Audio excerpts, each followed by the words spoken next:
One wrong text, one single dad, and a Tuesday morning that nobody saw coming. Marcus had been doing everything alone for 3 years.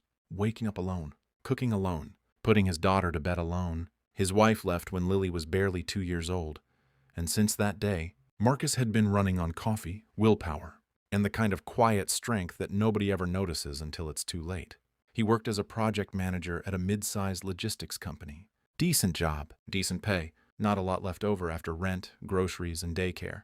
He wasn't unhappy exactly, but he wasn't living either. He was just getting through. And that's a very different thing. His friends had been on his case for months about dating again. "You're still young," they'd say. "Lily needs to see her dad happy." He always nodded, always changed the subject.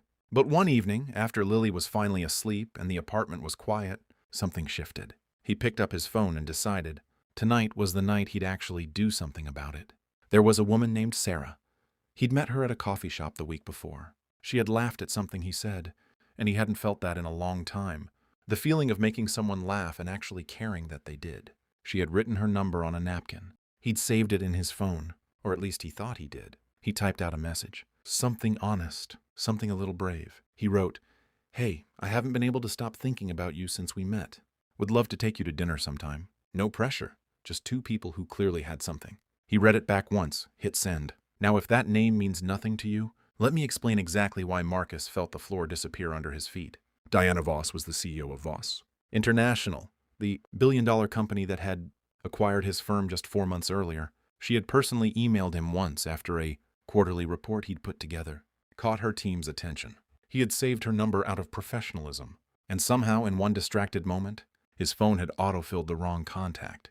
He sat there frozen for about 30 seconds. Then he typed back immediately, "I am so deeply sorry. That message was meant for someone else. Please ignore it completely." He put his phone face down on the table.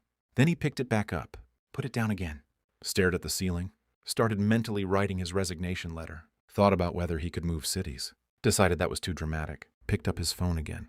No response. He went to bed that night fully convinced his career was finished. People have lost jobs over less. He had just sent a flirty text to one of the most powerful women in the country. Sleep did not come easy.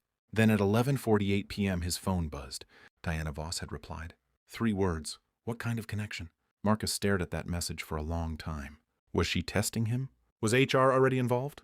Was this the kind of thing that ends up in a meeting with lawyers? He typed back carefully, "Please don't read anything into it.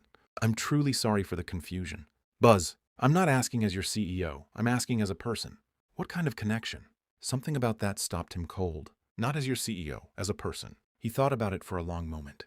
And then, because he genuinely had nothing left to lose at that point, he just told the truth. He wrote, "The kind where you notice someone and everything around you gets a little quieter.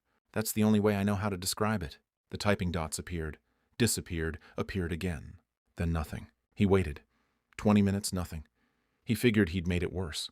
He turned his phone off and forced himself to sleep.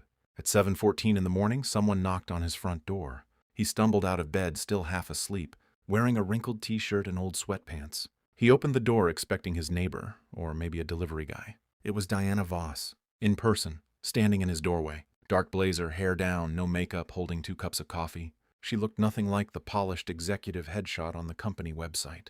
She looked like someone who had made a decision in the middle of the night and driven across the city before she could think herself out of it. She held out one of the coffees and said, "You said no pressure, so I brought coffee instead of a reservation."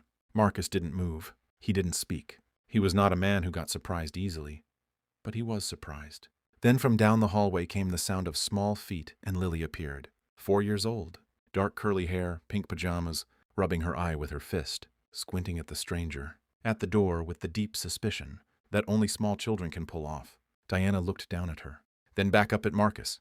And here's the thing. She didn't flinch. No awkward smile. No stiff corporate politeness. She just crouched down a little and said, "Hi, I'm Diana. Is it too early for pancakes?" Lily thought about it very seriously for about 3 seconds. Then she nodded.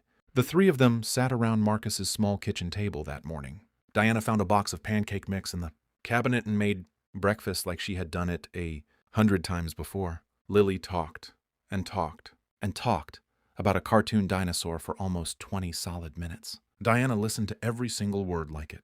Was the most interesting thing she'd heard all week. Marcus watched all of this happening in his kitchen and kept waiting for the moment it would get weird. It never did. Before she left, Diana stood at the door and looked at him with an expression that was hard to put into words. Not romantic exactly. More like relief. Like someone who had been performing a version of themselves for so long that they forgot what it felt. Like to just exist in a room with no agenda. She said, "I've sat across from some of the most powerful people in the world.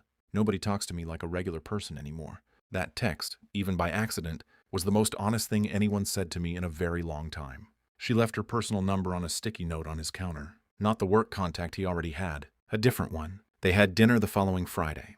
Over the next few months, things moved slowly, carefully, because both of them had reasons to be careful. But they moved. Diana started showing up on Saturday mornings sometimes. Lily started requesting that Diana be the one to make the pancakes specifically, which Marcus was slightly offended by but accepted. At work, Diana eventually looked properly at Marcus's full track record, not because of their relationship, but because their relationship gave her a reason to look. What she found was someone who had been doing exceptional work inside a role that was too small for him. 6 months later, he was promoted to director, not as a favor, as a correction. He had been invisible before. He wasn't invisible anymore. People talk about being in the right place at the right time like it's some kind of luck you either have or you don't, but Marcus wasn't lucky. He was honest at a moment when it would have been smarter to be quiet. He told the truth when it could have cost him everything. And that one decision, the choice to answer one strange late-night message with something real, pulled a thread that unraveled into a completely different life. One wrong text, one brave reply, and a Tuesday morning that neither of them had planned for. Sometimes the best things that ever happen to you start as the worst moments of your day, and sometimes the person who changes your life is already in your phone, just saved under the wrong name.